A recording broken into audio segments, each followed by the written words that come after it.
notre ministère international d'évangélisation et de formation de disciples. Nous vous transmettons ce programme depuis les studios de Bruxelles et nous sommes en tout cas enchantés de vous avoir avec nous sur le plateau. Merci pour tous ceux qui nous écoutent dans n'importe quel coin du monde. Que Dieu vous bénisse. Et nous considérons cela comme une bénédiction, un grand privilège que vous puissiez nous donner votre temps. Alors, bien-aimés, c'est un programme qui est réalisé par le groupe chrétien pour la mission mondiale, dont je suis le président et fondateur.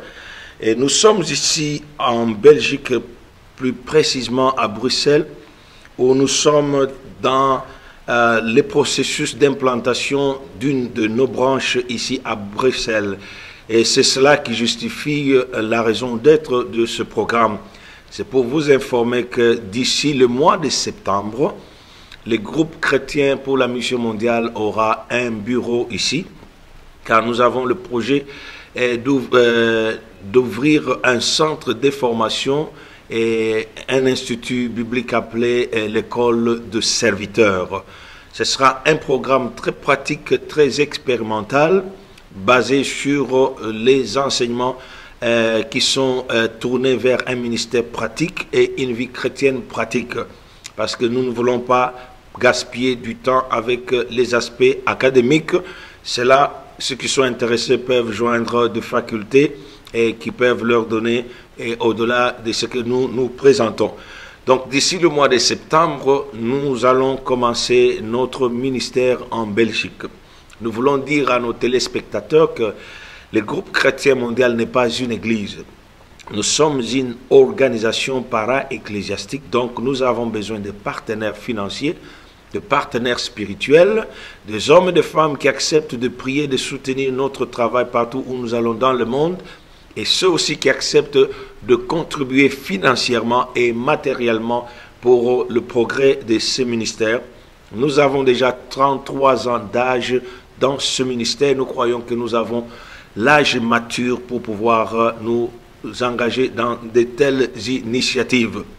Nous avons un ministère qui a fait un parcours et qui a laissé beaucoup d'empreintes.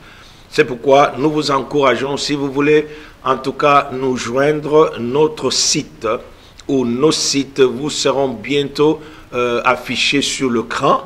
Et en bas de l'écran, vous pourriez voir le contact, ce sera www.israelschisso.org. Et le deuxième site en anglais, c'est www.cgwmission.com. Et là, vous pouvez avoir tous nos contacts, téléphone et email pour pouvoir communiquer, correspondre avec l'apôtre Israël Chisso ou l'un de nos associés. Voilà, aujourd'hui, nous venons dans ce programme avec le thème « La puissance du royaume des dieux ». La puissance du royaume des dieux. Et je sais que pour certains, d'emblée, vous n'y voyez pas d'intérêt.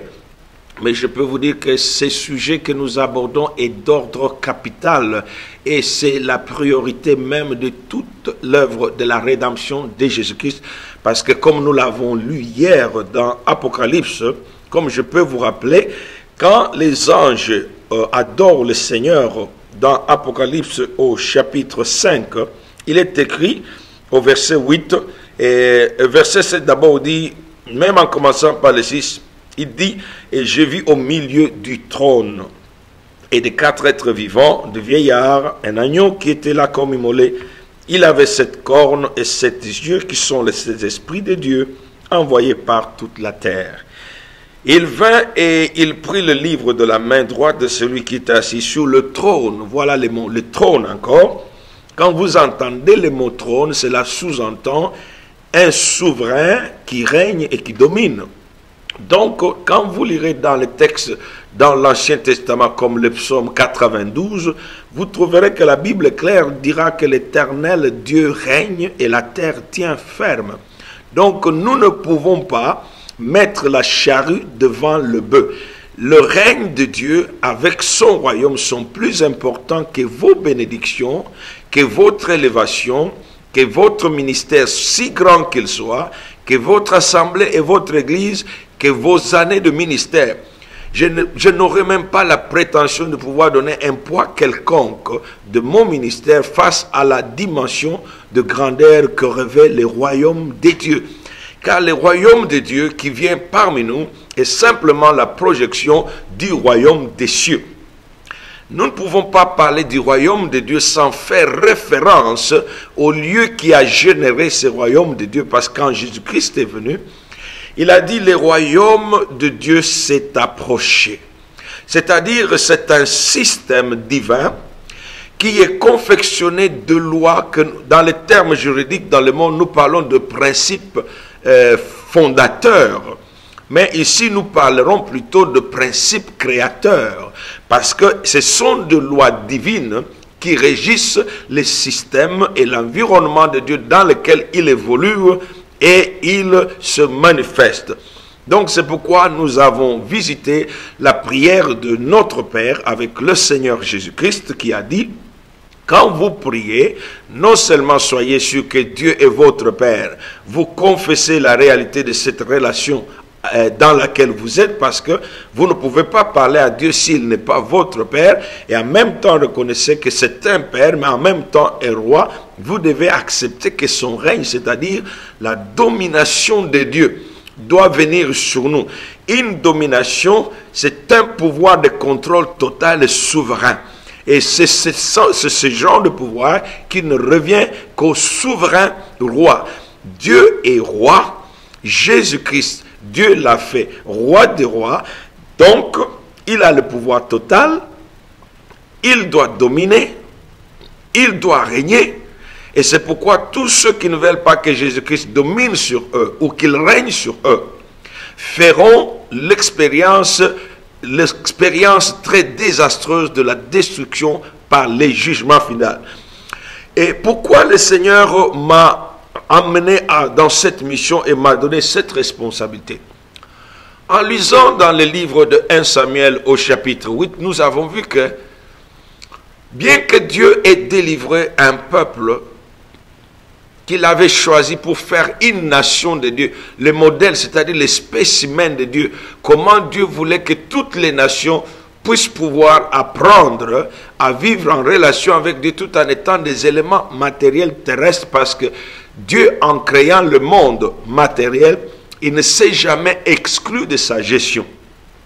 Dieu a voulu garder le contrôle de la gestion de toute vie et de toutes les affaires humaines en étant au-dessus, comme la force et le pouvoir qui dominent totalement et souverainement. Et nous savons qu'avec le péché, donc il y a eu rupture de ce gouvernement de Dieu sur l'homme. Parce que quand Dieu avait créé l'homme, il fera la projection de son royaume dans la vie même de l'homme et de la femme qu'il avait créé. Parce qu'il ne les avait pas seulement bénis en disant « multipliez-vous et soyez féconds », il a dit aussi « dominez la terre ».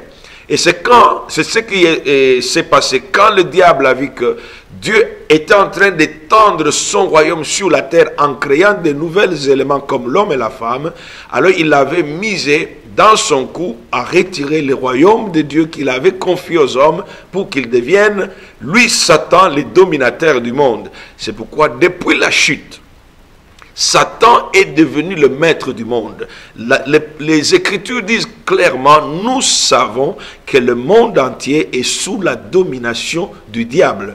Parce que le péché a établi le diable comme dominateur sur ce que Dieu avait créé, comme Dieu ne peut pas échouer et qu'on n'a jamais vaincu Dieu, Dieu descendu par la personne de Jésus-Christ, son Fils, d'abord pour nous réconcilier avec lui-même, par le moyen de la rédemption, par le sacrifice du sang et de sa vie, qu'il avait consenti à offrir librement à la croix pour payer le prix de notre rachat.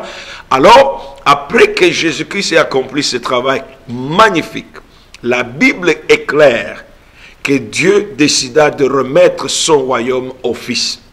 C'est pourquoi, bien aimé, je peux vous dire que tout prédicateur, tout évangile qui est prêché, qui ne met pas en évidence la royauté de Jésus-Christ et l'établissement et la venue du royaume de Dieu dans le cœur, c'est un faux évangile.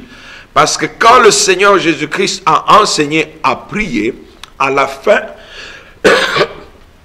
il a conclu en disant, car c'est à toi qu'appartiennent le règne, la puissance et la gloire. Mais aujourd'hui, nous savons, nous qui sommes des hommes et des femmes spirituels, que le diable n'a pas lâché prise, malgré son échec, sa défaite totale à la croix, parce que Satan n'a pas été détruit.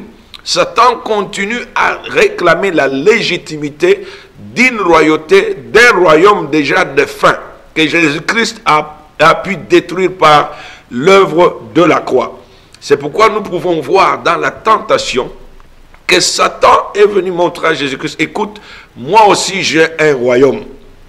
Moi j'ai un royaume et mon royaume a de biens. Et il a dit à Jésus que toute la gloire de la terre m'appartient. Il dira à Jésus, toutes ces choses m'ont été données. C'est dans le livre de Luc au chapitre 4, la tentation de Jésus-Christ. Et nous savons que Jésus-Christ avait compris, c'est pourquoi il n'a pas voulu engager un dialogue de sourds avec le diable. Il a dit, je sais comment je mettrai fin à ton royaume Satan. Je sais que d'abord je dois racheter les hommes qui t'ont donné ce droit et enfin je détruirai ta puissance. C'est pourquoi la bonne nouvelle est celle-ci. Dans 1 Jean au chapitre 3e, le verset 8, il est clairement dit, nous savons que le Fils de Dieu est apparu pour détruire les œuvres du diable. Et pour détruire les œuvres du diable, vous devez avoir en vue le royaume de Satan qui doit être détruit pour être remplacé par le royaume de Dieu. Et quand Jésus-Christ dit qu'il est venu détruire les œuvres du diable, c'est envie d'établir le royaume de Dieu dans le cœur des hommes d'abord. C'est pourquoi c'est un royaume qui vient dans le cœur. Alors, parce que c'est un royaume qui vient dans le cœur, nous devons accepter la manifestation du royaume de Dieu en épousant ou en endossant les principes directeurs qui font la force même et la fondation de ce royaume. La Bible est claire que le trône de Dieu est basé sur la justice et sur la droiture. Si Dieu tient à ce que le message du royaume soit proclamé avec force et autorité aujourd'hui, c'est parce qu'il y a un déboire à l'église, il y a un marché et un désordre incroyable. Vous savez, là où il n'y a pas de l'ordre, il n'y a pas d'autorité. Et si vous voyez qu'il n'y a pas d'autorité, c'est qu'il n'y a pas de principe directeur. Et Dieu n'est pas un Dieu défaillant, il n'est pas un Dieu démissionnaire. C'est pourquoi quand nous lisons dans la Bible, nous avons été rappelés, quand nous voyons au verset 9 de Apocalypse chapitre 5, il est dit, et il a entendu des chants, des anges qui chantaient un cantique nouveau et des rachetés qui étaient devant le trône en disant, tu es digne de prendre le livre et d'en ouvrir le sceau, car tu as été immolé et tu as racheté pour Dieu par ton sang des hommes de toutes les tribus, de toutes langues, de tout peuple et de toute nation. Donc vous voyez, le spectre du royaume de Dieu ne va épargner aucune tribu, aucune langue, aucune nation. Donc c'est un royaume global. Dieu veut que son règne et son royaume couvrent toute la terre. De la même manière que Satan a couvert le monde de son royaume des ténèbres, Dieu, le créateur du monde, de cette terre, a plus de droit que Satan d'occuper toutes les sphères de la vie en interjectant ses propres principes dans tous les domaines de la vie. Alors aujourd'hui, mon texte principal sur comprendre le concept du royaume de Dieu, comprendre la vision du royaume de Dieu, ce sera le sous-thème que je vais partager avec vous aujourd'hui. Le texte principal vient de Romains chapitre 4 au verset 17e. Alors ici, comme toujours là où il y a le désordre, c'est qu'il y a un abandon de la loi. Vous savez que la foi et la loi marchent ensemble. Dieu ne marche pas avec des peuples qui marchent seulement dans la foi, mais il faut qu'il y ait de l'ordre. Et quand vous parlez de l'ordre, c'est que la loi divine doit être appliquée. Il y a bien sûr beaucoup de fausses interprétations sur ce qui concerne la loi. Nous devons savoir de quelle loi s'agit-il. Parce que quand nous regardons dans Romains au chapitre 13e, il est clairement dit, ne devez rien à personne si ce n'est de vous aimer les uns et les autres. car celui qui aime les autres a accompli la loi. Alors il y a des gens qui clament à tout bout de champ, je ne suis plus sous la loi, je ne suis plus sous la loi, mais de quelle loi vous parlez? Parce que la loi de l'amour est le principe fondateur du royaume de Dieu. Le royaume de Dieu est basé sur l'amour. C'est le premier principe fondamental qui est à la base de la fondation même de la création. Parce que quand Dieu créait, il s'était dit à lui-même, faisons l'homme à notre image. C'est que Dieu, un Dieu qui est amour, a voulu se refléter dans une autre personne en qui il avait décidé de verser son amour afin qu'il puisse se voir lui-même. Voilà, Dieu est un Dieu riche en amour et en bonté, et il ne pouvait l'être que si il pouvait créer un autre être qui pouvait être le récipiendaire de cet amour. Et l'amour est la loi divine. C'est pourquoi quand Jésus-Christ est venu, il a dit, faites aux autres ce que vous aimeriez que les autres fassent pour vous. Alors là, vous voyez, il y a beaucoup de gens qui sont à l'église. L'église souffre aujourd'hui, pourquoi? Parce que nous avons des mercenaires, nous avons des chiens. Paul a parlé de chiens, il a parlé de mercenaires, il a parlé de loups qui viennent sous la peau de brebis, et il a parlé de faux frères. Et il y a aussi les antichrists. Parce que quand des gens qui prétendent servir Dieu sont pleins de haine. Dernièrement, j'ai un fils qui m'a accueilli ici. Il m'a dit, mais papa, j'ai accueilli cet homme. Il est venu avec un projet. Il s'est dit soi-disant chrétien. Il m'a dit, je vais seulement installer une radio ici. Mais quand il a vu le bâtiment, l'envie et la jalousie l'ont pris. Il est allé voir le blanc, propriétaire du bâtiment. Il a dit que moi, je vais te payer plus. Nous pouvons chasser cet homme qui était ici et moi, je te payerai plus. Et le blanc a appelé le fils. Il a dit, mais écoute, et c'est un homme qui a dit, moi je vais faire l'église. Il était venu avec le projet de la radio, en voyant le bâtiment, maintenant il veut faire l'église. Il y a plein de faux, il y a plein de mercenaires, il y a plein de bandits au sein de l'église parce que ce sont des sans loi et sans foi. Tu ne peux pas avoir une foi en Dieu sans respecter la loi de Dieu. La loi est fondamentale pour établir la paix. Parce que vous savez, là où il y a l'ordre et la paix, il y a le progrès.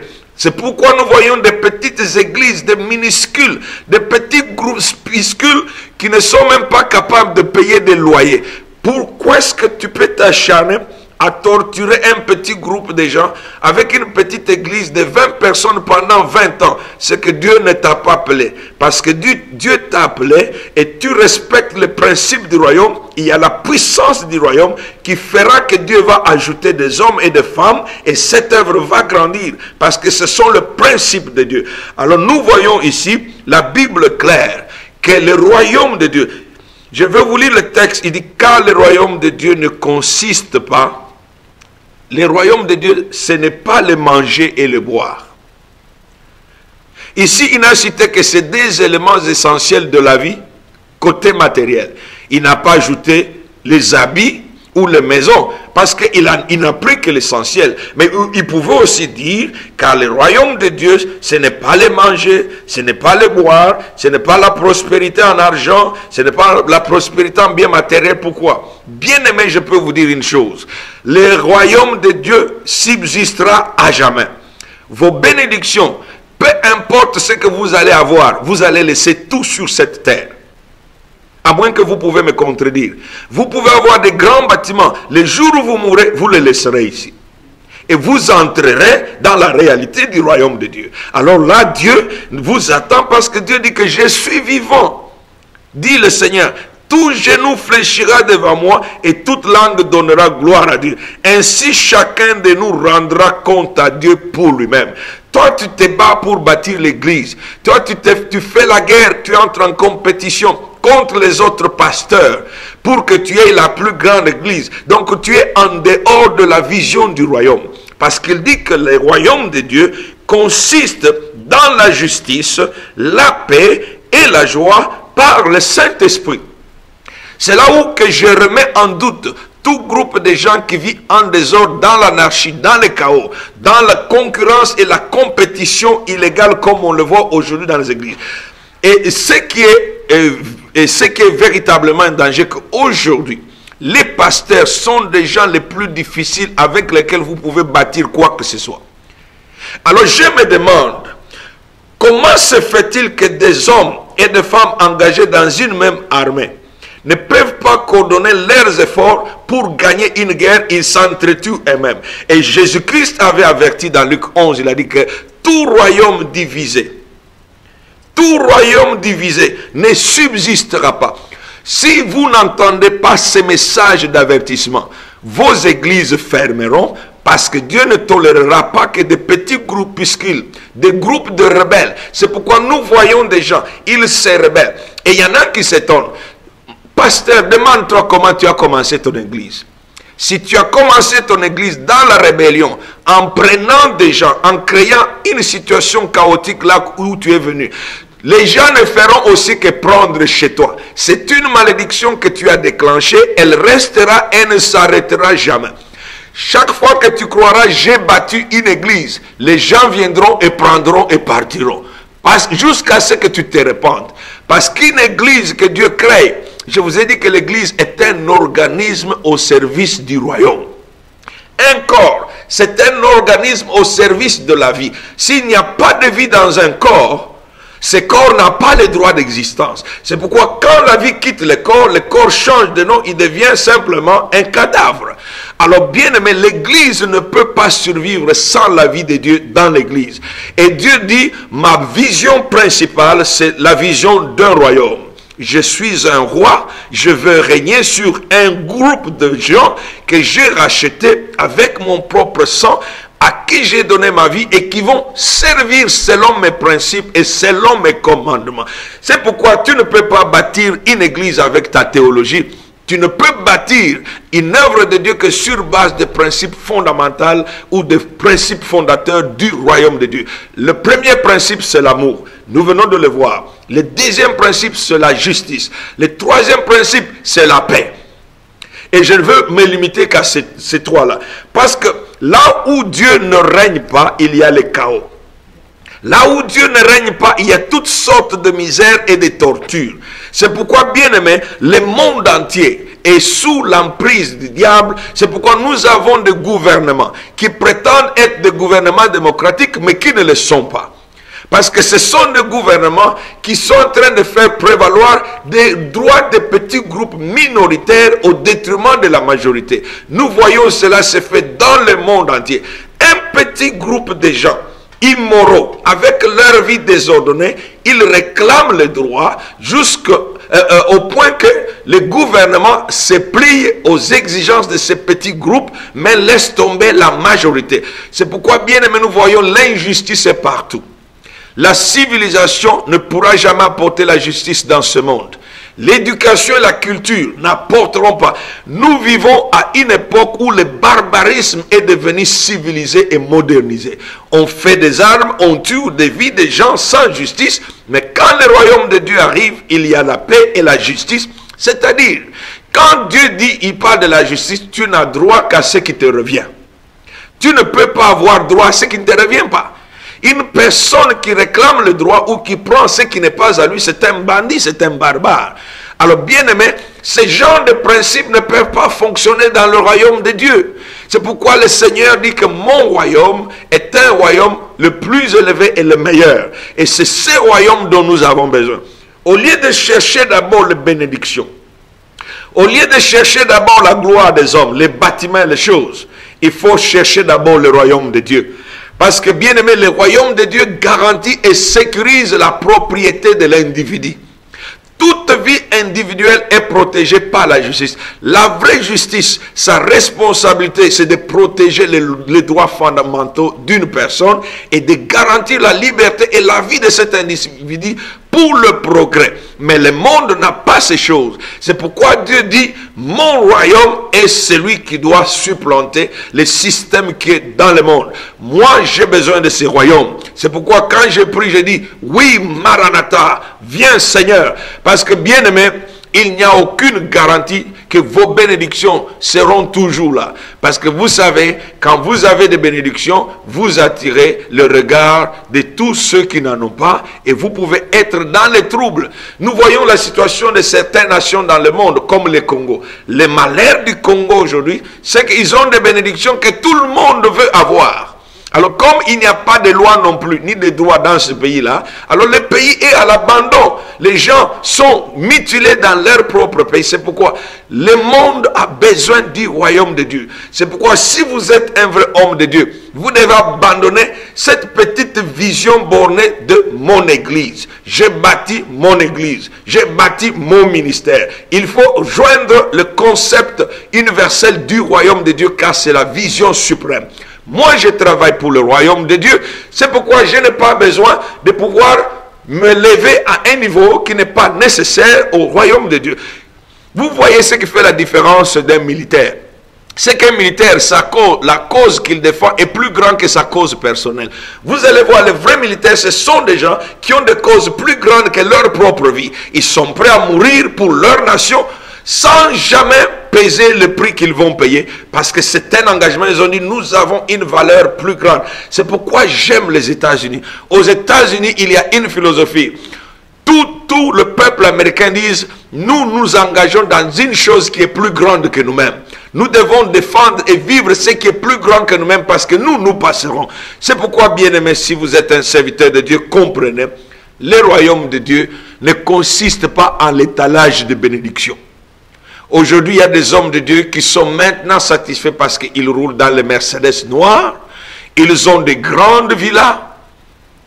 Mais est-ce que tes Mercedes noirs, tes grandes villas, tes 2000 membres, est-ce qu'ils participent à l'avènement du royaume de Dieu?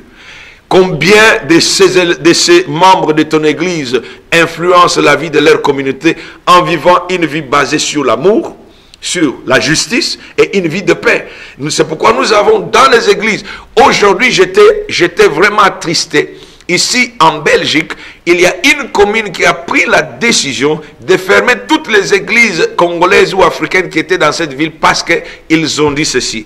Le bourgmestre a dit que depuis que vous, ces gens qui allez dans vos églises, vous êtes venus ici, vous n'avez causé que des troubles et des dissensions et des difficultés dans les familles, alors ils ont fermé les églises. Voilà, on peut fermer l'église, mais on ne peut pas arrêter le royaume de Dieu. Parce que le royaume de Dieu a une puissance incroyable qui balaye tout sur son passage. C'est pourquoi je vous annonce la bonne nouvelle. Même si le monde aujourd'hui s'insurge, celui qui est assis au-dessus des cieux se moque d'eux. Je vais vous montrer un passage. Dans le psaume verset 2, au verset 1, il est écrit: pourquoi ce tumulte parmi les nations? Les tumultes, c'est-à-dire les gens sont, il y a de démangeaisons, les gens sont agacés, les gens sont nerveux, et les nations sont nerveuses. Et de plus en plus, nous voyons un mouvement antichrist s'élever partout. Et dans notre pays, par exemple, on vous dira, si tu as un tricot, tu as écrit « Jésus-Christ est mon roi », on te dit « Non, ne porte pas ce tricot, Jésus est mon roi ici au travail. Porte ça dans ta chambre, parce que ça offense quelqu'un. » Le monde ne veut pas de Jésus-Christ, parce qu'il est la justice de Dieu.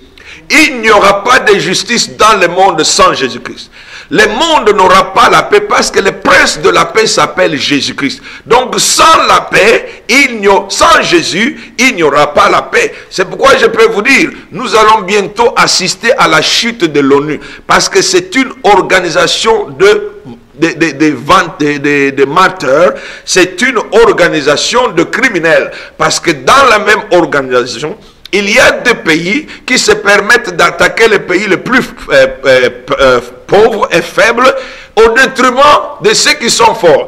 Il y a des pays puissants qui utilisent des petits valets de pays pour détruire d'autres pays et ils le couvrent. Donc une telle organisation ne survivra pas parce que là où il y a la paix, il doit y avoir la justice.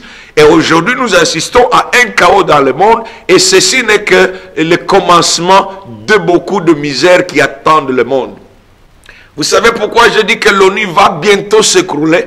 Parce que dans le livre de Daniel, quand Daniel reçoit la vision, parce que le royaume de Dieu doit venir, il doit y avoir un profond bouleversement dans les structures étatiques, socio-économiques du monde. Alors vous voyez la grande statue, au pied de la statue, il y a un mélange de fer et de la terre. Donc c'est un mélange qui est impropre. Tu ne peux pas faire l'alliage avec de l'argile, de la terre, du fer et du cuivre. Donc c'est pourquoi la pierre qui s'est détachée de la montagne, sans le secours d'aucune main qui est Jésus-Christ, ne trouve que la place de la fragilité de la civilisation humaine arrivée à sa fin qu'aux chevilles de cette statue. Et la cheville, c'est l'ONU et toutes ces organisations qui travaillent pour promouvoir le programme des ténèbres sataniques. Le Seigneur a dit, je veux mettre fin à ces histoires. Parce que ces histoires ne sont pas venues dans l'ordre divin et dans les concepts de Dieu. C'est pourquoi la Bible dit que, pourquoi ces vaines pensées parmi le peuple? Pourquoi les rois de la terre se soulèvent-ils? Vous voyez,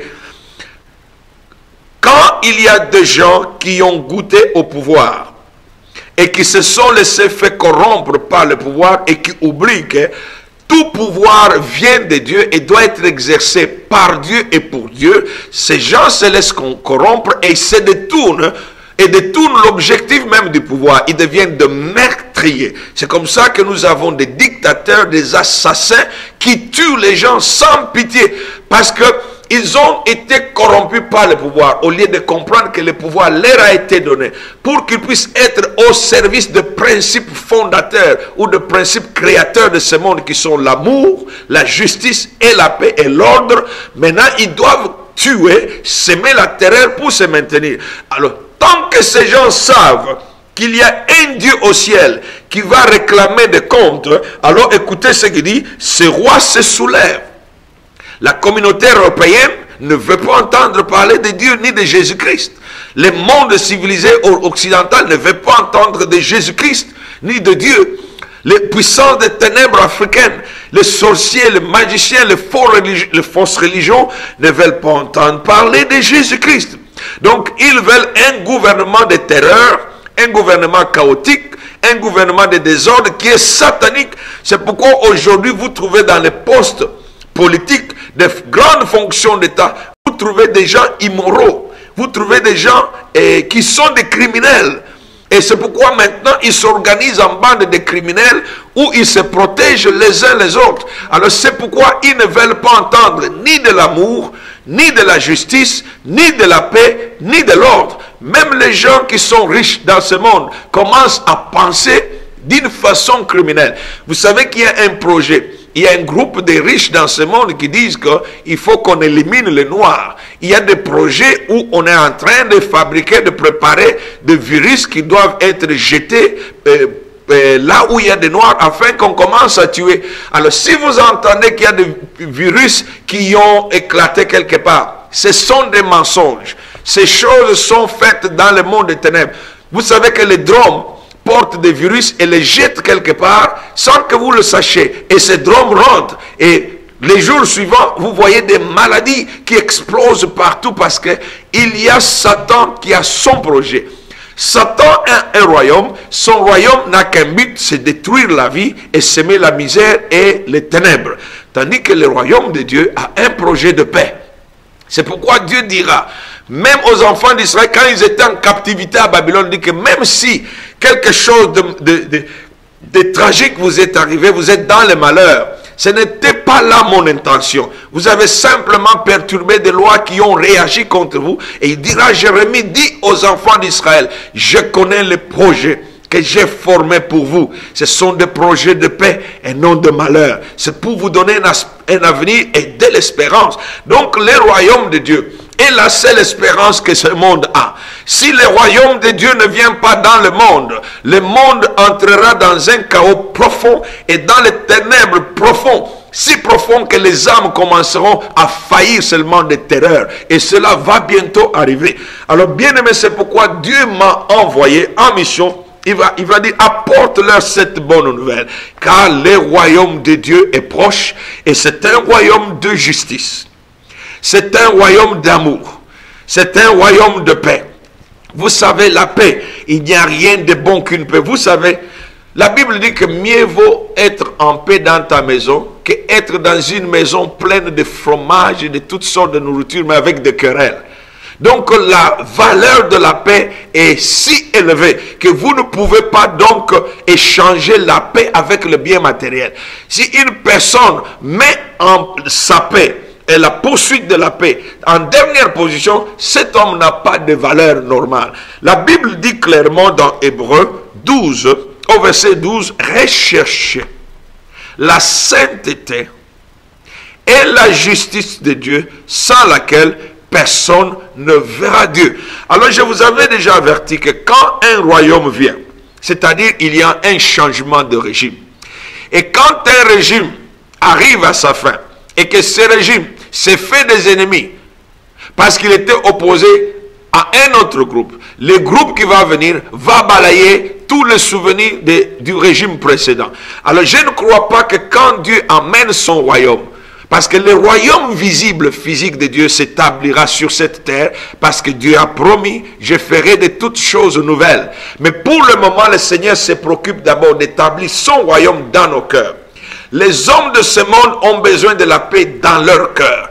Les hommes de ce monde ont besoin qu'on les traite justement. Les hommes de ce monde ont besoin que leurs droits soient protégés, garantis et défendus. Et ces choses ne sont plus d'apanage dans le monde. Il n'y a que Jésus qui garantit donc l'existence de ces droits fondamentaux pour toute personne. Parce que même si nous vivons dans un monde de ténèbres, si le royaume de Dieu entre dans votre vie, vous serez toujours un homme libre. Le royaume de Dieu, c'est un royaume de liberté. Parce qu'il n'y a aucune puissance d'esclavage ou d'asservissement ou d'assujettissement dans la présence de Dieu. C'est pourquoi, bien aimé, pour vous qui ne connaissez pas Dieu, je vous invite à venir dans le royaume de Dieu. La porte d'entrée dans le royaume de Dieu est Jésus-Christ le Rédempteur. Parce qu'il y a une alliance qu'il faut signer avec Jésus-Christ. Il dit, j'ai payé de ma vie. J'étais juste et je suis la justice de Dieu. Je me suis laissé condamner à la place du coupable et du criminel que vous êtes. Alors si je vous sauve la vie, ça s'appelle la clémence. Vous savez, quand une personne a été clémenciée, on lui donne un avertissement final. On dit, on t'a donné la dernière chance. Si tu vas là dehors et tu commets encore le même crime, cette fois-ci, tu iras directement à la potence. C'est-à-dire, après la clémence, il n'y a pas d'autre possibilité. C'est pourquoi, bien aimé, si tu veux entrer dans le royaume de Dieu, il faut faire la paix avec Dieu. Sois réconcilié avec Dieu. Parce que nous avons vu dans Romains 5 que tous ceux qui vivent selon la chair sont des ennemis de Dieu. Romains chapitre 8, verset 9. Un homme qui vit dans la chair, selon la chair, un homme qui aime le monde est ennemi de Dieu. Voici, le monde est ennemi de Dieu. Le monde ne veut pas que les principes créateurs de Dieu, ces principes fondamentaux qui sont de loi divine, qui sont à la base de la création, puissent s'établir, puissent fonctionner et puissent diriger les affaires du monde. Le monde ne veut pas de l'amour. Le vrai amour. Ils aiment bien ce qui est charnel. Ce qui est charnel n'a rien à confondre avec l'amour. Parce que l'amour construit. Le vrai amour est constructif. L'amour amène les autres à progresser. Là où il y a l'amour, on n'écrase jamais les autres, on les élève. Là où il y a l'amour, on considère les autres, on ne les méprise pas. Là où il y a l'amour, on donne la valeur aux autres, la valeur qui leur revient. Parce que Dieu nous a créés tous à son image, à sa ressemblance. Pourquoi je devrais mépriser une autre personne? Parce que pourquoi Paul dira, mais qui crois-tu que tu es? Pourquoi tu prétends que tu es quelque chose alors que tu n'es rien? Parce que tout ce que tu as t'a été donné. Ce n'est pas parce que tu es meilleur que tu es ce que tu es. C'est seulement la grâce de Dieu qui t'a été donnée. Et elle t'a été donnée pour que tu sois au service des autres. Alors pourquoi te vanter comme si tu es meilleur que les autres? Là, bien aimé, ce n'est pas l'amour. L'amour est constructif. L'amour veut le bonheur des autres. C'est pourquoi le royaume de Dieu est le plus grand besoin de ce monde maintenant. Il faut que le royaume de Dieu vienne. La justice, c'est la reconnaissance des droits acquis des droits. Parce que c'est comme quand vous allez à l'école. Est-ce que vous pouvez donner à un élève un diplôme à la fin de son école primaire sans que cet étudiant ou cet élève n'ait fréquenté l'école toute l'année et n'ait étudié, passé les examens? C'est illégal, c'est injuste.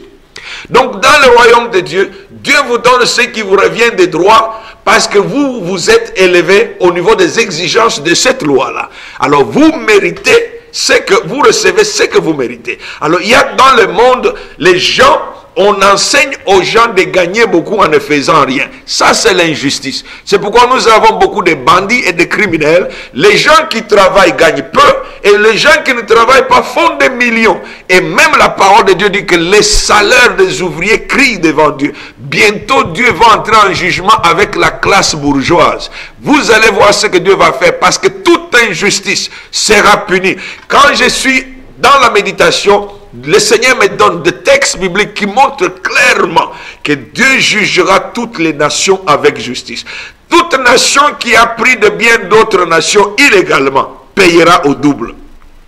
Toute personne qui a ravagé la vie des autres. Dans Ésaïe, il dit que toi qui ravages, quand tu auras fini de ravager, ton tour viendra et tu seras ravagé. Parce que toute personne qui est instrument de l'injustice subira les propres préjudices de l'instrument qu'il a été utilisé. C'est pourquoi Dieu te donne la grâce. Tu peux te repentir. Tu peux te repentir. Tu peux reconnaître tes crimes. Parce que Ésaïe dit que quand nous levons nos mains vers Dieu, il ne veut pas nous regarder parce que nos mains sont pleines de sang. Le sang de vies humaines que nous avons brisées, les vies qu'on a détruites. Il y a des gens qui prennent les femmes d'autrui parce qu'ils sont entrés en pouvoir, alors que le pouvoir a été donné pour pouvoir préserver les droits des autres. C'est pourquoi Dieu a dit, je jugerai les hommes avec justice. Je jugerai entre les grands et les petits. Je jugerai entre le faible et le fort. Je jugerai entre les riches et les pauvres. Donc le royaume de Dieu, c'est un royaume de justice parce que c'est un royaume le seul qui donne l'espérance. Vous savez, quand vous avez de l'espérance, vous vous attendez à un monde meilleur. Aujourd'hui, le monde est un monde de désespoir. Les gens se demandent où est-ce qu'il faut aller. Vous allez aux États-Unis, vous ne savez pas si vos enfants vont revenir à la maison. Parce qu'il suffit qu'il y ait un enfant qui entre avec les armes qu'on lui a données par quelqu'un d'autre pour tuer les autres enfants. Nous avons des criminels qui tuent les gens, même en étant dans le service public. Ils défendent leur terre, soi-disant jetée sur mon territoire, mais ils tuent quelqu'un qui n'a pas d'armes. Il dit, c'est une loi qui dit, stand on your ground, reste sur ton territoire. Alors comment quelqu'un peut te menacer, toi qui as une arme, et lui n'a pas d'arme? C'est de la folie. Donc ce monde arrive, le pouvoir et le royaume de ce monde qui sont entre les mains de Satan arrivent à la fin. Je suis venu vous annoncer que le temps de Dieu approche. Le temps des nations est arrivé à la fin. Tout ce que les hommes ont construit, tout ce que les hommes ont bâti sans Dieu va être renversé. C'est ce que Jésus-Christ avait dit dans Matthieu. Tout arbre que mon Père n'a pas planté sera déraciné. Parce que le royaume de Dieu ne va pas tolérer des systèmes d'opposition, des systèmes qui sont antagonistes au règne de Dieu. Et j'aime la bonne nouvelle car la parole nous dit que son règne subsistera à jamais. Alléluia. C'est pourquoi il est bon d'être du côté de Jésus-Christ parce que nous sommes le royaume qui vient et nous sommes le royaume qui gagne. Nous allons gagner et l'ordre va encore être rétabli dans ce monde. C'est pourquoi cet après-midi, rappelez-vous, ce message est un rappel à l'ordre. Dieu est un Dieu de paix. Dieu est un Dieu d'ordre. Dieu est un Dieu de justice. Dieu est un Dieu d'amour dans son caractère de sainteté. C'est pourquoi il a dit, le royaume de Dieu ne consiste pas dans le manger ou dans le boire ou dans les fêtes. Il y a beaucoup de gens qui vont à l'église. Quand c'est une fête de mariage, vous le voyez remplir à l'église. Mais quand c'est une réunion de prière, vous comptez au bout du doigt. Quand c'est un concert, ils partent habillés de toute manière et ils mettent de l'argent au visage des musiciens. Mais les pasteurs qui veillent sur leur âme, quand ils demandent des offrandes de dîmes, les mêmes gens-là s'assiedent comme des statues, comme des momies à l'église sans bouger. Alors ça c'est l'injustice. C'est pourquoi si nous n'acceptons pas le royaume de Dieu, les bénédictions, les vraies bénédictions ne viendront pas de Dieu. Dieu ne bénit pas les injustices. Dieu ne fait pas prospérer la méchanceté. Il ne peut pas le faire. C'est pourquoi, bien-aimé, où Dieu te bénit, où tu vas escroquer les gens. C'est pourquoi il y a des pasteurs qui escroquent leurs propres membres. Parce que Dieu ne les a pas bénis.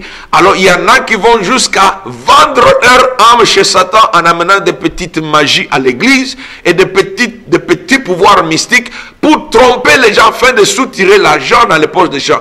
Tu es en train de chercher la malédiction parce que dans Zacharie il est écrit, Dieu a ordonné que la malédiction va entrer dans la maison de tous les voleurs et ne quittera plus. Donc toi qui voles, sache que si tu es en dehors du royaume de Dieu, si tu fais des choses qui sont à l'encontre des principes du royaume de Dieu, pendant que tu es à l'église, sache, je t'avertis, le Seigneur a déjà commandé. Si tu connais la Bible, va lire dans Zacharie chapitre 4, tu trouveras que Dieu a donné l'ordre que la malédiction soit lâchée sur toute la terre. Elle va entrer dans les maisons de tous ceux qui vivent injustement. C'est pourquoi, pour terminer ce message d'aujourd'hui, il y a une parole d'avertissement. Parce que la Bible est claire dans la bouche de Jésus. Cherchez premièrement le royaume de Dieu et la justice de Dieu. Et toutes choses vous seront données par surcroît. Écoutez cette parole d'avertissement. Une parole qui fait trembler. Il dit dans Apocalypse 22, verset 11, que celui qui est injuste soit encore injuste.